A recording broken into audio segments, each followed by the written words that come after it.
पलाश, लाह और महुआ, कभी इन तीनों चीज़ों को जोड़कर इस पूरे इलाके का नाम पलामू पड़ा था। बदलते समय के साथ हर कुछ बदल गया।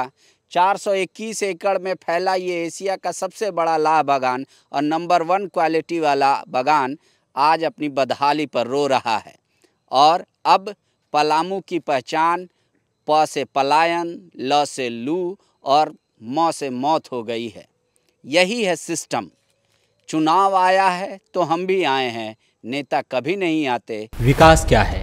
चौड़ी सड़कें, ऊंची ऊंची इमारतें, रोजगार का भ्रम पैदा करती हुई धुआं उगलती फैक्ट्रियां, तेज गति से भागती गाड़ियां, सभी सुविधाओं वाला अपार्टमेंट, मेट्रो, प्लेन और मॉल, या फिर हरियाली से भरा पूरा गांव, फलदार पेड़ों का बागान, मुंडेरों पर चिड़ियों का मीठा शोर, फल, फसल और सब्जियों से भरे पूरे खेत और दूर गांव के नुक्कड़ पर बेमियादी बैठकें। जाहिर है सबके विकास का पैमाना अलग है। गांव में रहने वाला व्यक्ति बारिश में उफनाती नदी से जूझते हुए पक्के पुल और सड़क का सपना देखता है, वहीं 9 से 5 की नौकरी के बाद क्लबों में सुकून ढूंढ रहा शहरी घने आम के बागान में एक खटिया पर गहरी नींद का ख्वाब देखता है।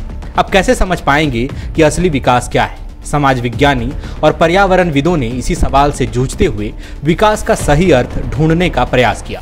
फिर फॉर्मूला दिया सस्टेनेबल डेवलपमेंट का।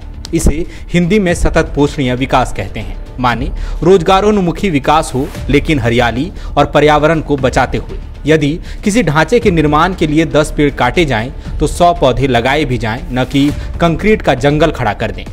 ऐसा विकास जिसमें जो भी करें उसमें आने वाली पीढ़ी के लिए प्राकृतिक संसाधनों को बचाते चलें।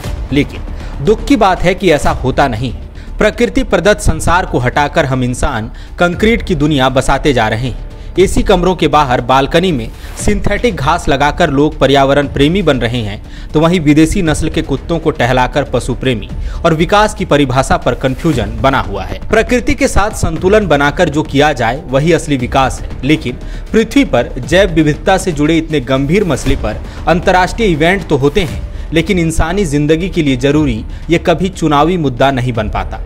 इतनी भूमिका बांधने का अर्थ क्या है? दरअसल हम आपको घने जंगलों और हरियाली के लिए मशहूर झारखंड राज्य में कथित विकास की वजह से दम तोड़ते लाख उद्योग की मार्मिक कहानी बताना चाहते हैं। झारखंड के पलामू जिले में लेस्लीगंज प्रखंड में एशिया का दूसरा सबसे बड़ा लाख उत्पादन केंद्र हुआ करता था। यह न केवल पलामू या झारखंड बल्कि पूरे एशिया के लिए गर्व का विषय था। लेकिन आज 421 एकड़ में फैले नंबर 1 लाख उत्पादन केंद्र की हालत खस्ता है। लेस्लीगंज में लाख उत्पादन करने वाला कुंदरी बागान अपनी आखिरी सांसें गिन रहा है। स्थानीय लोग बताते हैं कि क्षेत्रफल के नजरिए से भले ही कुंदरी बागान एशिया का दूसरा सबसे बड़ा लाख उत्पादन केंद्र हो, लेकिन क्वालिटी के लिहाज से ये एशिया में नंबर 1 था। जानने वाले बताते हैं कि औपनिवेशिक काल में ब्रिटिश राज के अधीन लेस्लीगंज में 421 एकड़ में फैले इस बागान में बेहतरीन क्वालिटी का लाख उत्पादन होता था। बागान में 1 लाख से ज्यादा पलाश के पेड़ थे। इससे चूड़ी सहित अन्य सामग्रियां बनाई जाती थी। दिलचस्प है कि बागान के पास ही फैक्ट्री थी।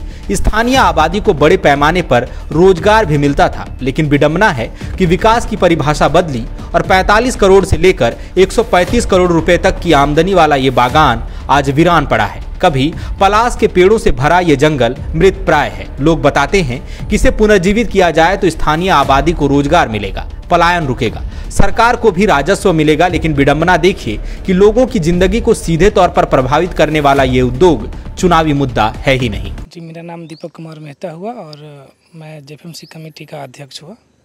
तो इस लाह बागान में इस बार लाह नहीं है, लोग नहीं है। कितने लोग पहले काम करते थे? अगर ये फुल अच्छा से काम करे तो इसमें तो लगभग 1000 महिला समूह जुड़ी हुई है। उन्हीं लोग का काम है ला चढ़ाना, उतारना।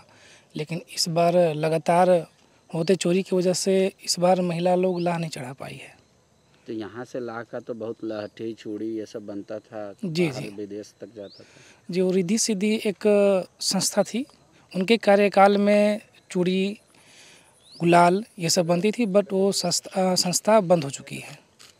तो अब यहाँ आसपास के लोग कैसे जी रहे? ग्रामीण, उनके पास रोजगार का क्या साधन है? वही कुछ लोग समूह में जुड़े हुए हैं तो लाह का बेनिफिट लेते हैं, और बाकी लोग तो फिलहाल बेरोजगारी हैं। पहले तो घना जंगल था, अब इतना कम क्यों है पेड़ का? पेड़ की भी कटाई हो रही? नहीं, अभी थोड़ा गर्मी का सीज़न है, इसकी वजह से पेड़ कम दिख रही है। अच्छा। ये बरसात में आपको हरा भरा चारों तरफ दिखेगा। अगर ये लाह बागान को पूरा तैयार कर दिया जाए फुल फ्लेश, तो कितना आदमी का रोजगार हो सकता है? इसमें तो हज़ारों लोगों का रोजगार हो सकता है। बहुत बढ़िया था, लेकिन अभी सरकार का इस पर कोई ध्यान नहीं है। अगर ध्यान दे दिया जाए तो यहाँ के कम से कम 1000 लोगों का माने रोजगार मिल जाएगा ये लाह बागान के उत्पादन से, है ना। कुछ दिन पहले सरकार ध्यान दी थी, लेकिन फिर अभी पता नहीं क्यों मटिया दिया सरकार इसके लिए। तो मैंने अभी भी अगर यहाँ चालू कर दिया जाए लाह उत्पादन केंद्र तो बहुत बढ़िया, मतलब यहाँ के मतलब 1000 लोग जो है स्वरोजगार में जुड़ जाएंगे।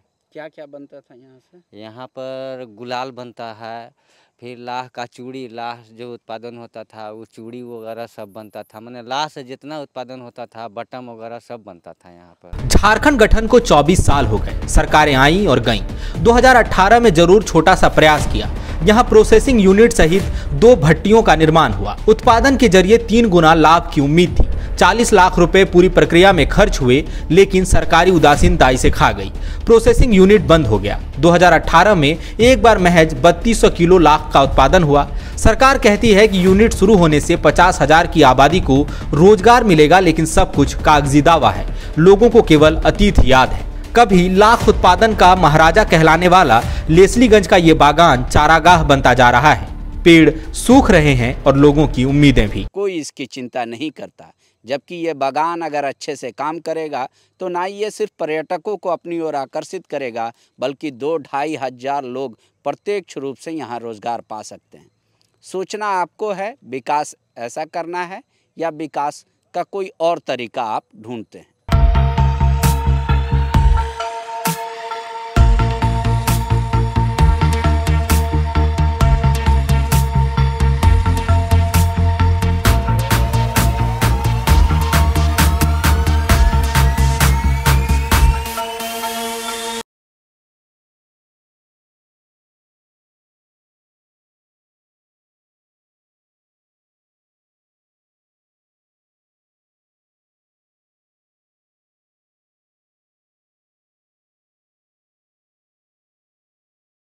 thefollowup.in.